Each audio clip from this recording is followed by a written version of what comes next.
कुछ लोगों को कड़ी मेहनत के बाद भी आशा के अनुरूप फल नहीं मिल पाते हैं और निराशा बढ़ने लगती है।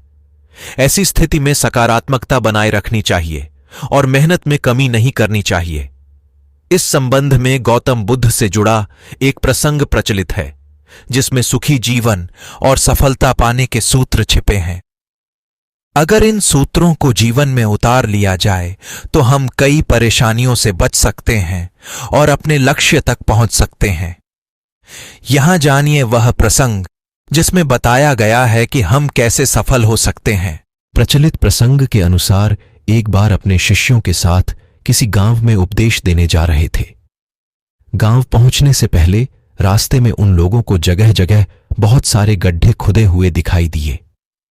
महात्मा बुद्ध का एक शिष्य इन गड्ढों को देखकर सोचने लगा कि इनका रहस्य क्या है। उसने अपने गुरु बुद्ध से पूछा कि तथागत, कृपया मुझे इन गड्ढों का रहस्य बताएं। एक साथ इतने सारे गड्ढे किसने और क्यों खोदे हैं? गौतम बुद्ध ने शिष्य को जवाब दिया कि किसी व्यक्ति ने पानी की तलाश में इतने सारे गड्ढे खोदे हैं। अगर वह धैर्यपूर्वक एक ही जगह पर गड्ढा खोदता तो उसे पानी अवश्य मिल जाता, लेकिन वह थोड़ी देर गड्ढा खोदता और पानी न मिलने पर दूसरी जगह गड्ढा खोदना शुरू कर देता। इस कारण उसे कहीं भी पानी नहीं मिला।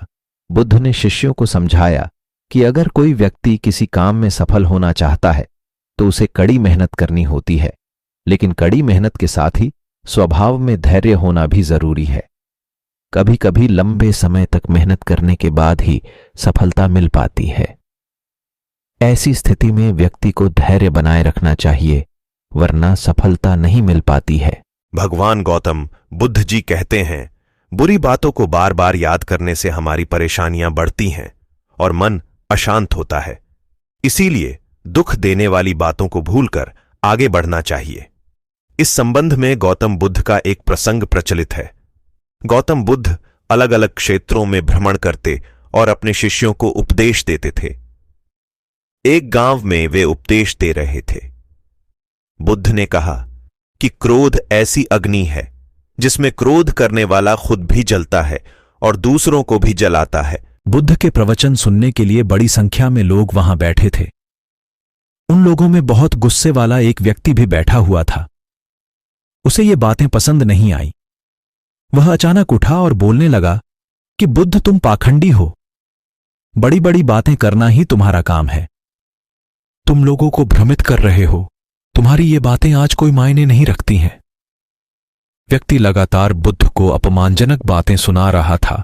वहां बैठे सभी लोग ये देखकर हैरान थे कि बुद्ध ये सब शांति से सुन रहे थे, लेकिन कुछ बोल नहीं रहे थे। क्रोधी व्यक्ति बुद्ध को शांत देखकर और ज्यादा क्रोधित हो गया। वह बुद्ध के पास गया और उनके मुंह पर थूककर वहां से चला गया। घर पहुंचकर क्रोधी व्यक्ति का मन शांत हुआ। उसे अपने आप पर बहुत पछतावा हुआ। वह बुद्ध से क्षमा मांगने पहुंचा, लेकिन उस गांव से बुद्ध पड़ोस के गांव के लिए निकल चुके थे। वह व्यक्ति बुद्ध को खोजते हुए दूसरे गांव में पहुंच गया। वहां व्यक्ति को जैसे ही बुद्ध दिखाई दिए, वह उनके चरणों में गिर गया और क्षमा मांगने लगा। बुद्ध ने उस व्यक्ति से पूछा, तुम कौन हो और क्षमा क्यों मांग रहे हो? उस व्यक्ति ने कहा, क्या आप भूल गए? मैंने कल आपके साथ बुरा व्यवहार किया था, आपका अपमान किया था। बुद्ध ने कहा, बीता हुआ कल मैं वहीं छोड़ आया हूं और तुम अभी भी वहीं रुके हुए हो। तुम्हें गलती पर पछतावा है, तुमने पश्चाताप कर लिया। अब तुम निष्पाप हो गए हो। बुरी बातें याद करते रहने से हमारा आज बर्बाद हो जाता है। इस आदत की वजह से भविष्य भी बिगड़ सकता है। इसीलिए बीते हुए कल की बातों को भूलकर आगे बढ़ना चाहिए।